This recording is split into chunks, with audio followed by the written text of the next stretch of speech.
उत्तर प्रदेश में उपचुनावों का आगाज प्रकारांतर से हो चुका है और यह आगाज उस तरफ से किया गया है जिनके लिए ये उपचुनाव प्रतिष्ठा और राजनीतिक भविष्य के लिहाज से अब साख के सवाल बन चुके हैं। जी हां, आपने बिल्कुल ठीक समझा कि मेरा इशारा उत्तर प्रदेश के मुख्यमंत्री योगी आदित्यनाथ जी की तरफ है। आज उन्होंने कानपुर में एक रैली की उसी सीसामऊ में जहां उपचुनाव होने वाले हैं और एक सरकारी कार्यक्रम का भाषण उनका ऐसा रहा गोया वो उपचुनाव के प्रचार की एक रैली हो। वहां अपनी उपलब्धियों पर कम समय खर्च किया गया और समाजवादी पार्टी के ऊपर अमानवीय और असंसदीय भाषा के प्रयोग के साथ घोर आपत्तिजनक लहजे में निशाना साधने में मुख्यमंत्री पीछे नहीं रहे। क्या एक मुख्यमंत्री के लिए यह भाषा और यह तेवर जायज है? क्या यह भाषा कि कटेंगे और बटेंगे से लेकर के आज वो ठोकने के लिए और इस तरह की आपत्तिजनक भाषा उन्होंने विपक्ष के लिए इस्तेमाल की, उसकी वजह क्या है? और इन उपचुनावों में अगर पहला आगाज इस तरह से है, तो क्या ये 10 उपचुनाव किस सरगर्मी के रहने वाले हैं, इसका भी अंदाजा लगता है और क्या समीकरण बन रहा है, आज के वीडियो में इसकी पड़ताल करेंगे। स्वागत है आप सबका 4 पीएम न्यूज नेटवर्क। तो मैं जो बात कर रहा हूं आज उस वीडियो की जिसमें उत्तर प्रदेश के मुख्यमंत्री योगी आदित्यनाथ कानपुर के सीशामऊ में आज गए हुए थे।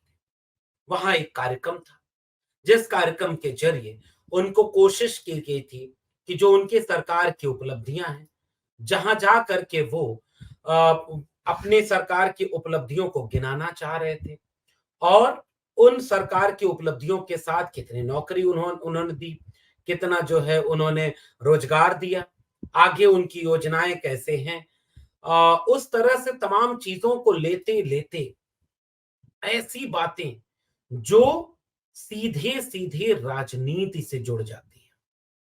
हम आगे एक एक करके सिलसिलेवार उसकी पड़ताल करेंगे। तो जब मुख्यमंत्री बोलते हैं तो निश्चित रूप से वो अपने सरकार की उपलब्धियों को गिनाते हैं।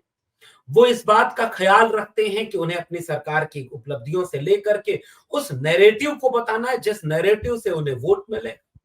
वो नैरेटिव मुख्यमंत्री योगी आदित्यनाथ के पास है कि अभी कुछ दिनों पहले वो जब गए होते हैं तो भाषण देते हैं कि बटेंगे तो कटेंगे। आप इस शब्द को गौर से समझिए, कटेंगे कितना हिंसक शब्द है और वह भी एक संवैधानिक पद पर बैठे हुए शख्स के साथ, उनकी जुबानी है।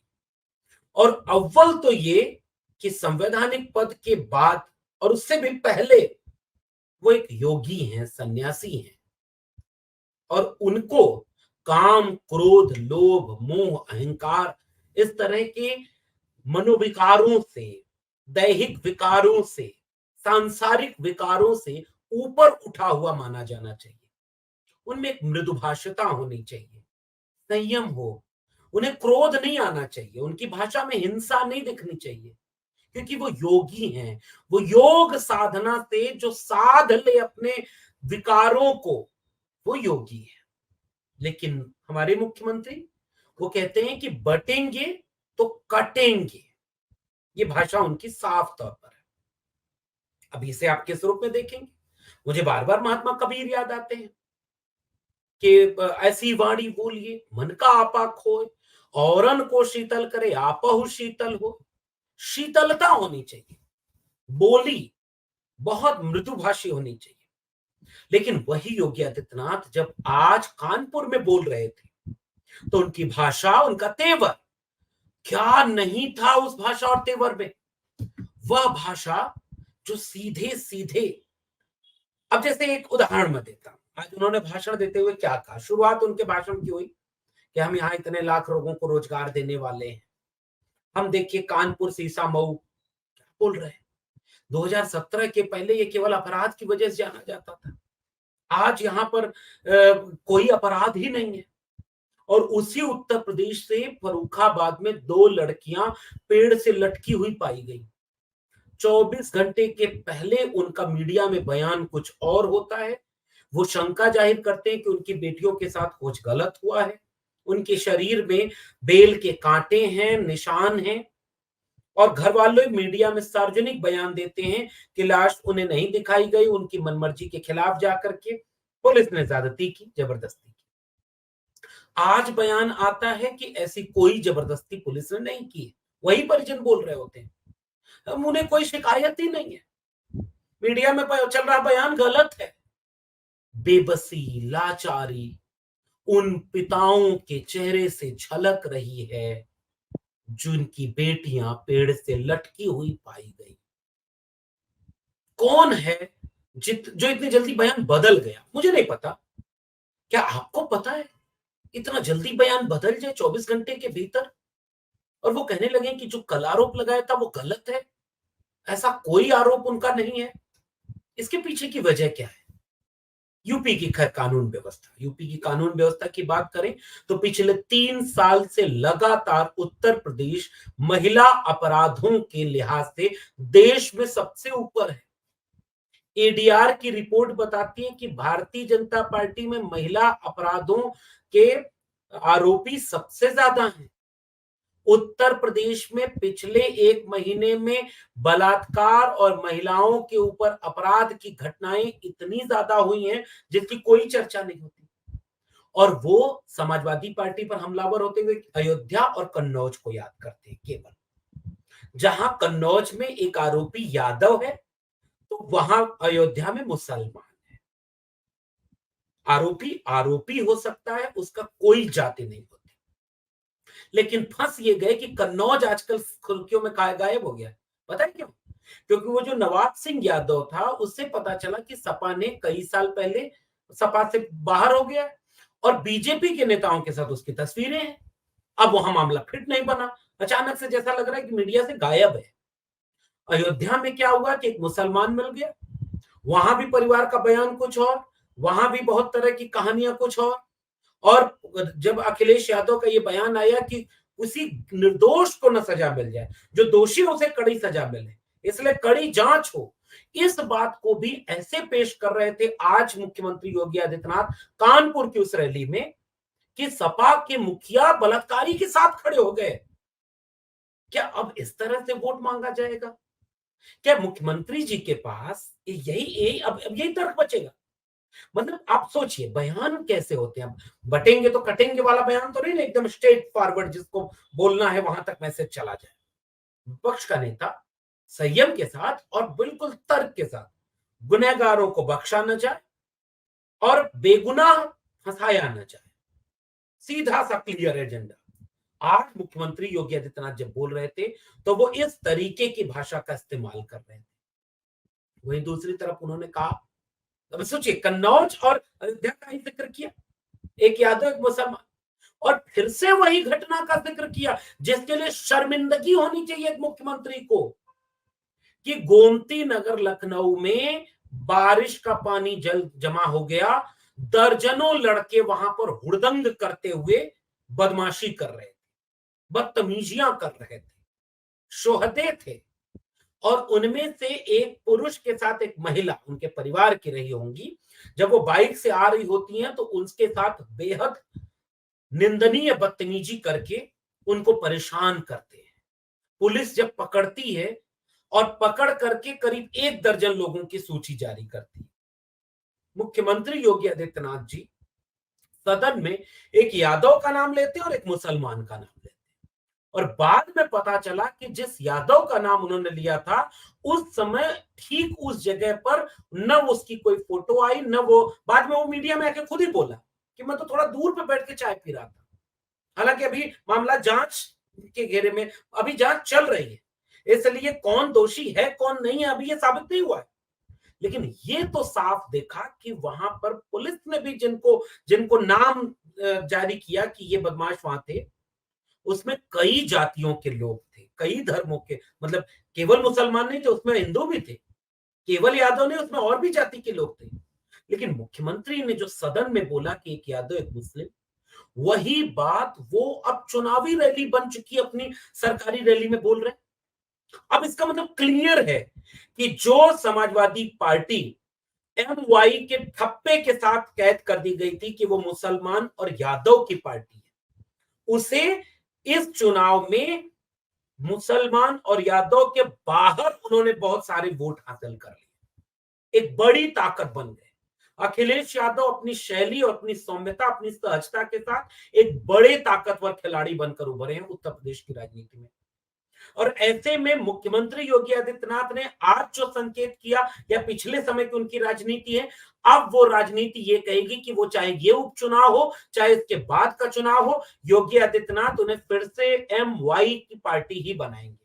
और अखिलेश यादव तंज करते हुए कहते हैं कि इस चुनाव ने एम वाई को हरा दिया, मोदी योगी। तो ये जो आगाज हुआ है, आज ऐसा लग रहा है कि उत्तर प्रदेश के उपचुनावों का आगाज हुआ है और ये आगाज अभी आगे बढ़ेगा। मुख्यमंत्री योगी आदित्यनाथ जी को ये बताना था कानपुर के लोगों के लिए कि आपने तो 5 साल के लिए प्रतिनिधि चुना और देखिए आपको चुनाव आना पड़ा क्योंकि अपराधी प्रवृत्ति के लोग बढ़ गए।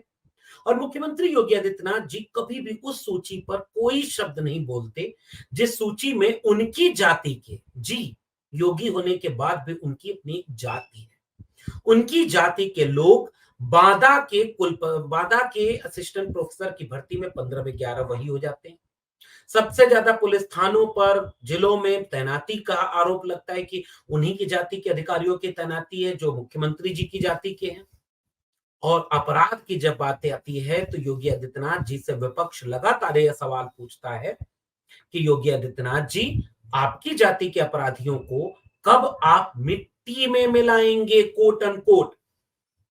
चंदौली, बनारस, मिर्जापुर से लेकर के कैसरगंज तक कहां है वो लोग जो मुख्यमंत्री जी की जाति बिरादरी के अपराध के आरोपी हैं। लेकिन मुख्यमंत्री जी जब यहां बोल रहे थे तो अपनी बात गिनाते हुए उन्होंने कहा कि जब नौकरी दी जाएगी तो पुलिस भर्ती आने वाली है और पुलिस में भी महिलाओं को हम ज्यादा तवज्जो देंगे। अच्छी बात है, भर्ती हो। पेपर लीक की बात के लिए उन्होंने कहा कि एकदम टाइट है, वसूल लेंगे, नेस्त नाबूद कर देंगे। ठीक है, अच्छा है। लेकिन पेपर लीक के बाद जैसे बलात्कारी या महिलाओं से शोषण का छेड़खानी करने वाले अब बचेंगे नहीं, बुलडोजर चलेगा। तो बार बार उत्तर प्रदेश के लोग पूछते रह गए कि वो बीएचयू वाले जो 3 लोग थे, इन तीनों के घरों पर बुलडोजर चला क्या? हालांकि मेरा मानना यह है कि बुलडोजर न चले, न्यायपालिका अपना काम करे, कानून चले, कानून का डंडा चले, लेकिन कानून, न्याय, जाति और धर्म देख कर न चले। वो बीजेपी के पार्टी के अगर कार्यकर्ता हैं तो उनकी चर्चा ही नहीं होती। ठीक वैसे ही उन्होंने ये बताना था कि पेपर होने जा रहा है पुलिस में नौकरी के लिए, और वो ये बताना चाह रहे थे कि हम इसमें महिलाओं को सबसे ज्यादा नौकरी देने जा रहे हैं, क्योंकि सपा के गुंडे जब गुंडई करें तो उनकी ठुकाई करें। जी, ये देश के सबसे बड़े सूबे उत्तर प्रदेश के माननीय मुख्यमंत्री जी की भाषा है और सरकारी कार्यक्रम की भाषा है। वहां कई मंत्री बैठे थे, उन मंत्रियों के जरिए मुख्यमंत्री जी वहां यह बताने गए थे कि हमने देखिए कितनी विकास की सौगात दी है। आपका काम है साहब, आप कर रहे हैं, बहुत खुशी की बात है, बधाई आपको। नौकरी देना, अस्पताल बनवाना, रोड बनवाना, सुरक्षा और कानून की बात करना, ये इसीलिए आपको चुना ही गया है। आप उस बड़े ओहदे पर इसी जिम्मेदारी के लिए बैठे हैं।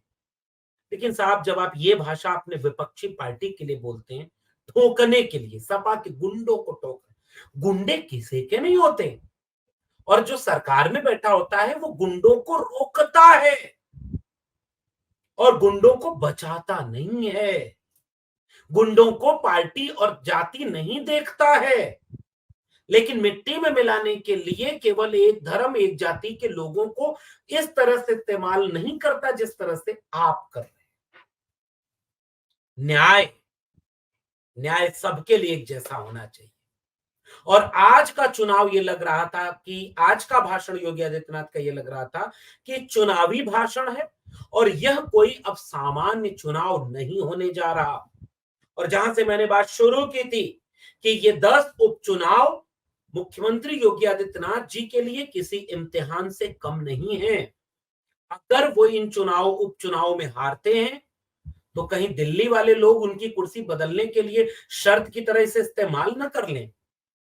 और कहीं अगर वो उनका चुनावी प्रदर्शन बिगड़ता है तो केशव प्रसाद मौर्य, जिनके लिए कभी खबर चलती है कि प्रदेश के अध्यक्ष बीजेपी के बनेंगे या बीजेपी के राष्ट्रीय अध्यक्ष बनेंगे, लेकिन उप मुख्यमंत्री की कुर्सी तो जाएगी। तो ये उपचुनाव कहीं मुख्यमंत्री और उप मुख्यमंत्री कौन होगा या कौन बना रहेगा, कहीं इसका निर्णय तो करने के लिए नहीं हो रहा। कहीं इसी के दबाव में अपने शुरुआती भाषण ही इतने हिंसक और उत्तेजक तो नहीं दे रहे योगी आदित्यनाथ जी। आपका क्या मानना है नीचे कमेंट बॉक्स में जरूर बताइएगा। फिर मिलेंगे किसी और टिप्पणी के साथ, तब तक के लिए बहुत बहुत धन्यवाद।